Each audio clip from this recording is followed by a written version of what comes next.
HIV, STI. As I said, I'm Dr. Boyce. I'm joined here by Dr. Jeffrey Edwards, who is Medical Director of the Medical Research Foundation, and we're going to have a conversation, a presentation about Doxy-PrEP and Doxy-PEP, because a lot of conversation is being had about combination HIV and STI prevention and biomedical approaches to prevention.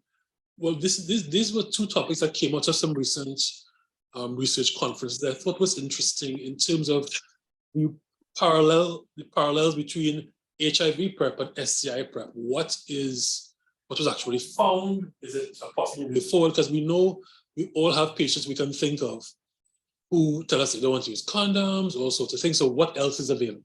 So I'll let Dr. Edwards take over and enlighten us a little bit as to how we can, if this is even something we can think about in the future. Dr. Edwards, to you. Hey, good afternoon, everyone. I have to apologize. Our camera somehow seems to be not working today.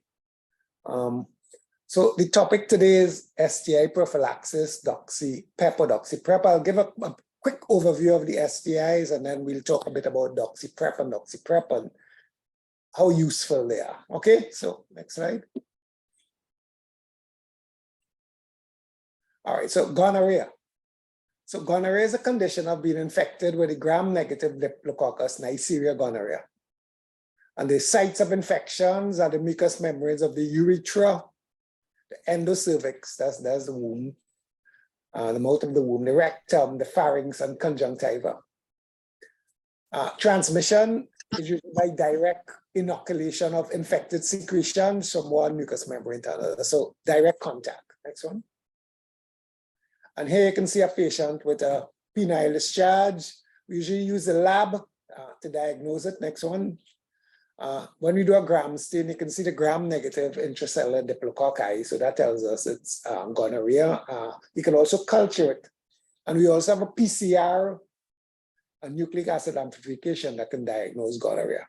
In terms of treatment for gonorrhea, ceftriaxone is a drug of choice. And remember, we have to, with all STIs, we have to bring in all the sexual partners. Next one.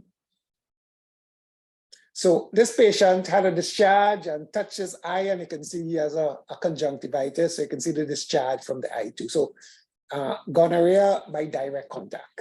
Next one. Chlamydia now. Genital chlamydia infection is caused by the obligate intracellular bacterium Chlamydia trachomatis. And the types that cause the genital infections are subtypes D to K. They have other serovirus, L1, L2, and L3, which cause another STI called lymphogranuloma venereum. Chlamydia is the most commonly reported curable bacterial STI in the UK, so it's very common. And approximately 70% of genital chlamydia infection occur in sexually active young adults less than 25 years of age. So as a result of that, in the first world countries, anytime a person 25 years and under comes in contact with the healthcare services, what they normally do, they normally screen them. They screen the man with a urine test, right? And the woman with a self-administered swab for chlamydia.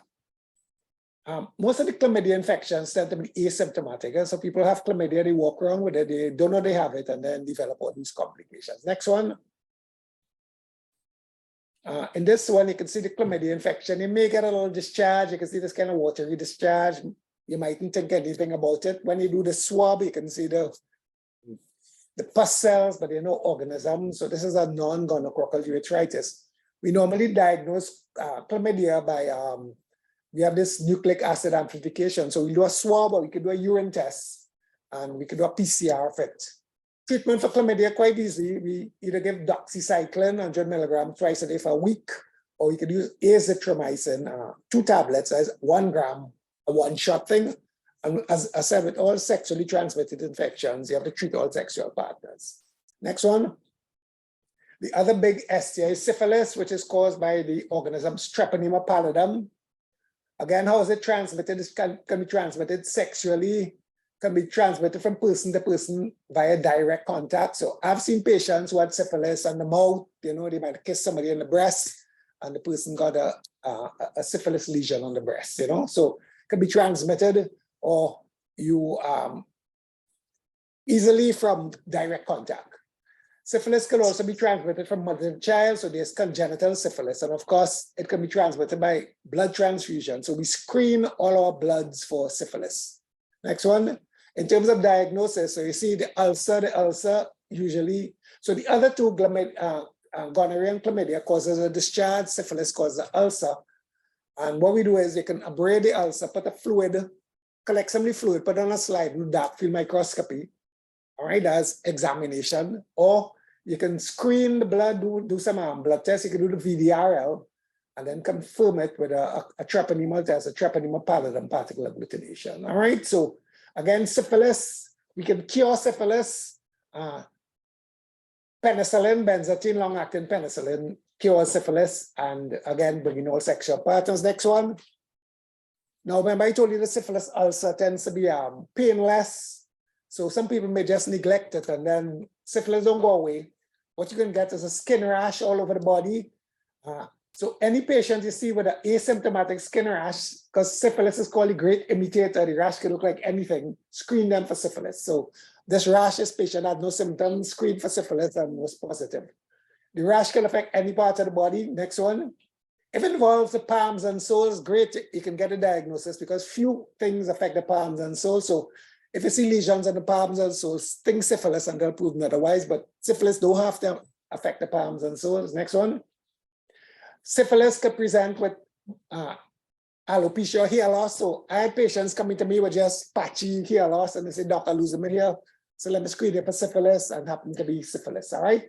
Again, easy to treat, long-acting penicillin, benzathine penicillin, and treat sexual partners. Next one. Again, secondary syphilis, you can see lesions on the tongue there and on the lip there, secondary syphilis lesions. Next one. All right, so now we have all these STIs, and people talk about PrEP for HIV, you know. They decided, okay, why don't we try something? PrEP. PrEP means that you give for HIV, meaning that an HIV negative person takes medication every day and it prevents them from getting HIV. Then you have post-exposure prophylaxis or PEP, meaning that somebody comes in contact with HIV, for example, if you get a needle stick injury or you had unprotected sex and condom use, all right? What we can do is give you 28 days of antiretroviral therapy and it prevents you getting HIV. So the same thing we want to apply to STIs here. So what they decided to do is use doxycycline. Although I told you the drug of choice treating syphilis is penicillin. Penicillin is so cheap that is difficult to get. So as a matter of fact, we can't get penicillin. Trinidad has to bring it in and we only use it to treat a pregnant woman. For syphilis, we usually use doxycycline, all right? And remember, I also told you that doxycycline treats chlamydia. So what they decided to do is do a study, all right, looking at doxycycline and for either post-exposure prophylaxis or pre-exposure prophylaxis. Looking at the figures, you can see the global epidemic of STIs that men who have sex with men are disproportionately affected by gonorrhea, chlamydia, and syphilis. So they decided to do these studies in men who have sex with men. Next one. So doxycycline is a tetracycline antibiotic. It inhibits bacterial growth and is thought to have anti-inflammatory effects. I do dermatology and we use doxycycline for some of the anti-inflammatory effects. So it's used to treat some STIs. Remember I told you chlamydia, syphilis, and another one called mycoplasma genitalium. Unfortunately, doxycycline is not recommended for treating gonorrhea because there's lots of resistance to gonorrhea. So the drug of choice for treating gonorrhea is ceftriaxone. Doxycycline don't really work good for treating gonorrhea. And I usually use doxycycline to treat acne in teenagers. You know, you treat other things like Lyme disease, all of the conditions. There's some adverse effects. Most people tolerate doxycycline well. They may get some GI upset, they may get some nausea, you know, or they may get a little headache with it. Sometimes they may get a skin rash. But generally, doxycycline is well tolerated. Next one. So we want to use doxycycline as prophylaxis to prevent bacterial STIs. So for post-exposure prophylaxis, meaning you came in contact with a STI, what they tend to do is they recommend 2 tablets of doxycycline, 200 milligrams, taken within 24 to 72 hours of sex. Or you can use pre-exposure prophylaxis, meaning that you take a doxycycline pill every day, all right? And same like how you take the pre-exposure prophylaxis for HIV every day, take a doxycycline pill every day, and hopefully it'll prevent you from getting STIs. So most of the studies have been predominantly used and studied in men who have sex with men. Next one. So in this study by Molina et al. In 2018, it was published in 2018, what they did was they looked at doxycycline in men who have sex with men, all right? And it was used for prophylaxis. Well, it's used 24 hours after sex, all right? Condomless sex in men who have sex with men. So the men who have sex with men, you had condomless sex, you took 2 tablets of doxycycline within 24 hours after sex. This was done in France, all right? And they found, if you look at the figure, that the post-exposure, the doxycycline post-exposure prophylaxis resulted in a 70% reduction in chlamydia infection, a 63% reduction in syphilis infection, all right? But unfortunately, it was not effective for gonorrhea, all right? So it worked for syphilis, for chlamydia and for syphilis. Next one. Now, we looked at another study now, and this study again was an open label study using doxycycline, 2 tablets, 200 milligrams, all right, as post-exposure prophylaxis. It was taken within 72 hours of condomless sexual contact. And patients took a maximum of 200 milligrams every 24 hours. So the study included 2 groups of patients. You had men who have sex with men and transgender women living with HIV, and that was 390, all right?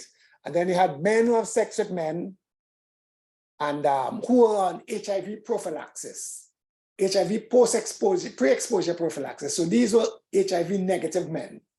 The inclusion criteria is male, sex at birth, living with HIV, or on post or pre-exposure prophylaxis. If these men had more than 1 STI in the past 12 months, and if they had condomless sex with more than 1 male partner in the past 12 months. And what we did was we looked at the STI testing quarterly, and this study took place in the US. The other one took place in France. This one took place in San Francisco and Seattle. Next one. However, in May 2022, when they're going to analyze the study, the Data Safety Monitoring Board, there's a group of people who looks at the results of the study, and to see halfway during the study, they say, okay, let's see what results we have, all right? But then they decided, listen, we have to stop this study because we've seen evidence of significant effectiveness of doxycycline. So what they did was stop the study, and they put everybody on doxycycline post-exposure prophylaxis. Next one. So you can see here, at the end of the study, all right, looking at the PrEP group, the pre-exposure prophylaxis group, you can see that doxycycline reduced sexually transmitted infections from 31.9% in the control group to 10.9% in the group who took the doxycycline. And in the men living with HIV, doxycycline reduced the STIs, overall STIs, from 30.5% of men. So these men, they got a placebo and they didn't take doxycycline. 30.5% to 11.8% in those who took doxycycline. So the risk of acquiring an STI was reduced by 66% in individuals taking doxycycline post-exposure prophylaxis. All right, next one. So when you looked at the study, there was a 55 to 57% reduction in gonorrhea. Remember the first study, it didn't have any influence on gonorrhea. There was a 74 to 88% reduction in chlamydia, and there was a 77 to 87% reduction in syphilis. And when they looked at the patients, these patients took multiple doses of doxycycline because they had multiple condomless sex. So a lot of the patients took about less than 10 doses of doxycycline per month. So doxycycline was found to be safe and acceptable. There were no serious adverse events. Only a small proportion of participants, 1.5%, discontinued the drug due to intolerance. Most of them get a GI upset or nausea. And additionally, 88% reported that doxycycline post-exposure prophylaxis was acceptable. Next one. So as I said, doxycycline is well tolerated, high self-reported adherence to the medication. Doxycycline post-exposure prophylaxis has a potential as an effective prevention strategy in populations with high HIV incidence.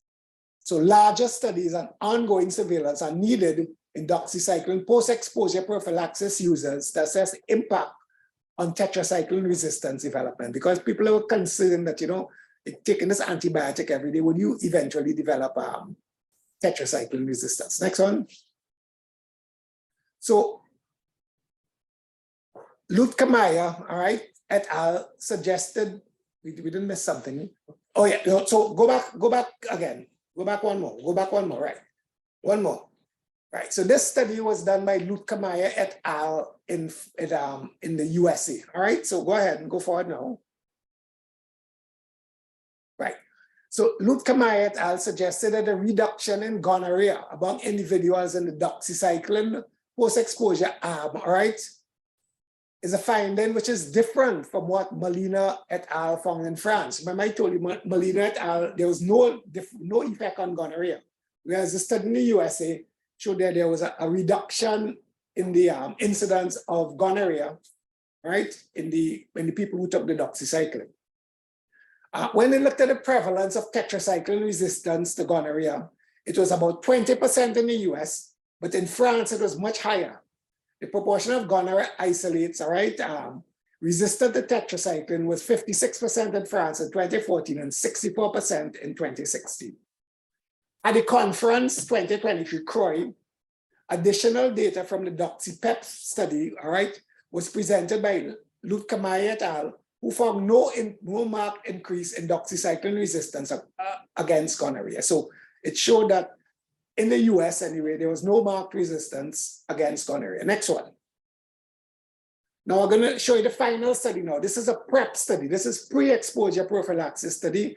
It was a pilot study done by Bolan et al., who looked at 30 men who have sex with men who had syphilis twice or more since their HIV diagnosis, and they were randomized to receive either daily doxycycline, 100 milligrams prophylaxis every day, or a contingency management plan where they had a placebo and they got incentive payments to try to remain free from STIs. The subjects were tested for gonorrhea, chlamydia, and syphilis at weeks 12, 24, 36, and 48. And they also completed a behavioral risk reduction or risk questionnaire during each visit. You're looking at the number of partners they had, whether they used condoms or not, whether they had drug use during their last visit. So daily doxycycline taken prophylactically was associated with a decreased incidence of Neisseria gonorrhea, chlamydia trachomatis, and syphilis incident infections during the 48 weeks of follow-up compared to the control arm. This was statistically significant. And there was no reported significance, there was no significant self-reported risk behavior differences between the people who took the doxycycline and the one in the control arm that follow. Next one. So there are a number of issues that have to be resolved. Everybody is worried about this inevitable increased resistance to Neisseria gonorrhea if doxycycline use increases. Because remember, pre-exposure prophylaxis, you're taking doxycycline every day. And for the people who taking the post-exposure doxycycline after sex, some of them took up to 10 tablets for the month, all right? So people worrying, would we get resistance to these infections? So the UK Health Security Agency, all right, the UK HSA, and the British Association for Sexual Health and HIV, BASH, they put out a position statement.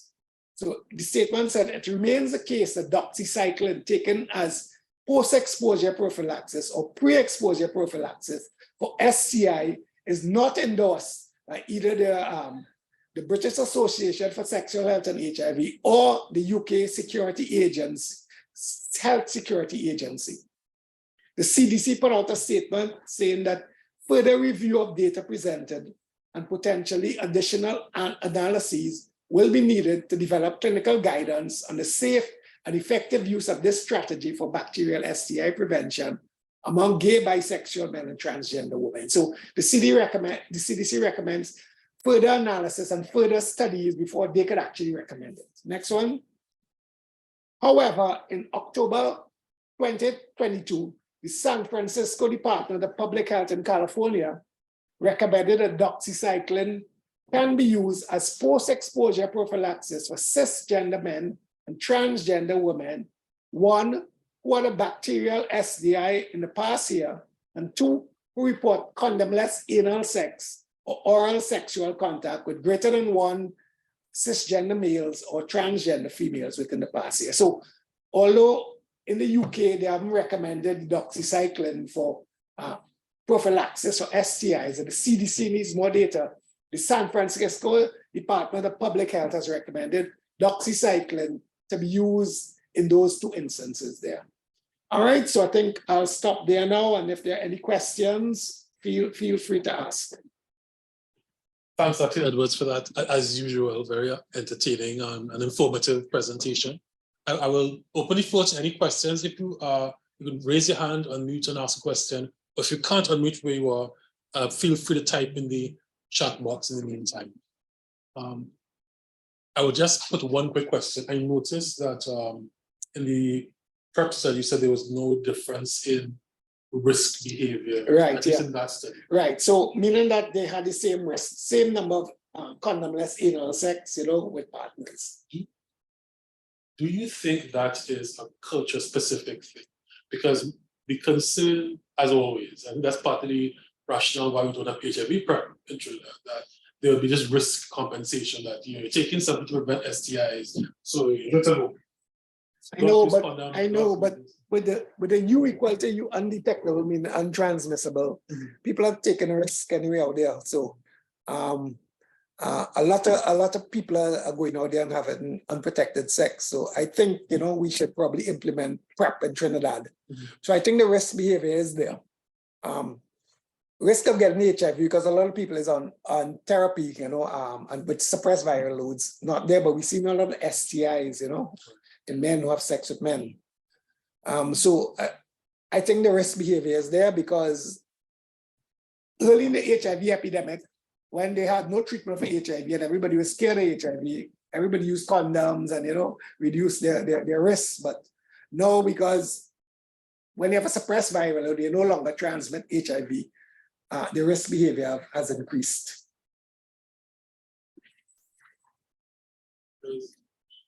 And I want to ask Conrad, maybe you can answer this question for me. So we did a study a couple of years ago in men who have sex with men looking at syphilis, and we found the prevalence of syphilis to be about 37%, right? We brought in all these men, treated them with doxycycline. Dr. Boyce has a men's health clinic, and we find that after that, I don't know if COVID had something to do with it, but after that, we're not seeing so many cases of syphilis again. So we are wondering, are people out there taking doxycycline as prophylaxis or STIs? Or we're not seeing the syphilis again, I see that Cyrus's hand is up, so let me hear what he has to say first, and then I'll chime. Sure. Cyrus, you want to go ahead? Hi, I have an observation that I'd like to share. Sure. Now, there are lots of persons who are, they are self-diagnosing and they are going to pharmacies and they are getting antibiotics over the counter. Yes. So rather than present themselves to the clinics for treatment, they are self-medicating and getting medication outside. So that could be one of the reasons why you are not actually seeing the cases at the clinics. Right, but you know what medication they're getting? What they're getting? What they're giving them? I know of Flagyl and doxycycline. Oh, doxycycline. Okay, right. So that's probably why. Yeah. But what about it? Do a men deciding, okay, let me, because they're reading all this thing about prophylaxis for STIs. Anybody deciding to take doxycycline, post-exposure prophylaxis or pre-exposure prophylaxis to prevent HIV, to prevent sexual disease? I haven't heard anything like that happening in the community, really. That's why I was so interested in this session. I do know we still have a lot of persons having sex in groups and a lot of persons being reinfected with syphilis. So I'm actually surprised to hear that, you know, there's not as much evidence of syphilis coming forth with persons.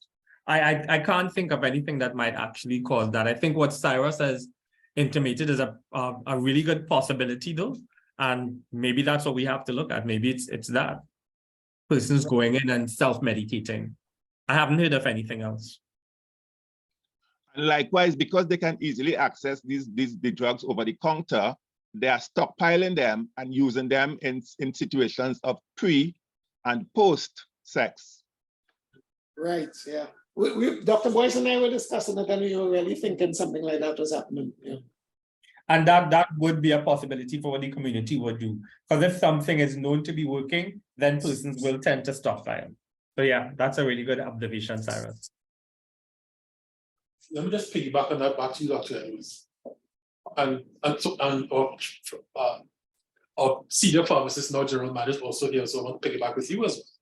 Because one of the things about STI management program is that you have to have, you know, partner tracing and test and cure and everything else. If people are just getting... Well, that's what I'm saying. If you just treat yourself, you know, that's no good. So they have to treat the partners also. If they stockpile, people, I don't know if everybody's taking it, then the partners are taking it, but we're not seeing the syphilis. We're seeing loads of secondary syphilis and primary syphilis. And before COVID, that's what I'm saying. I don't know if COVID had something to do with it, but you know, now not seeing many at all. Anyway, in terms of what happens at the pharmacies, how, again, from your experience, one, how people is that about advice about it? It's new to me because my concern would be the dosing. Right. You know, how do they know like how much to take and for how long? And are they in fact taking enough to really suppress this? So if it's just, if it's just really just suppressing it, and you know, it probably will reappear at some point, because I don't know that average pharmacy or pharmacist is trained to advise and that kind of thing. So I think it's definitely wrong there. I know, but with this it's just two pills, two doxycycline pills you have to take as post-exposure prophylaxis. So once they take two pills, it seemed to work, you know. Well, yeah, I guess that's what they went for.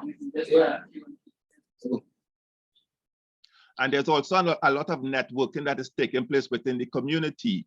So for example, you know, one person who already makes the contact with the pharmacy, you know, he will let his peers know, well, okay, you can get medication there. Or sometimes one person infected might, you know, speak to someone he would have been with, and then that person would access the medication on his behalf.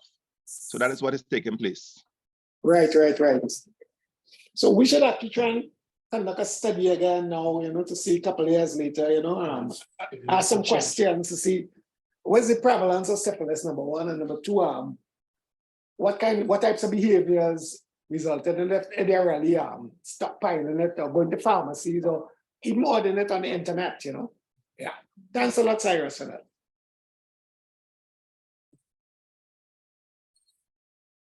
Any other questions or comments?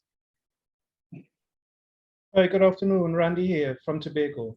Hi. I wanted to also to suggest another possibility that in our clinical practice, especially with STI PEP, if you are in a setting where there is not very good laboratory support and you diagnose syndromically, and you make a decision for prophylaxis, but based on risk profile, and sometimes the prophylactic regimen you give can be with intention to treat, especially with high suspicion, in the background of and its substantial laboratory support.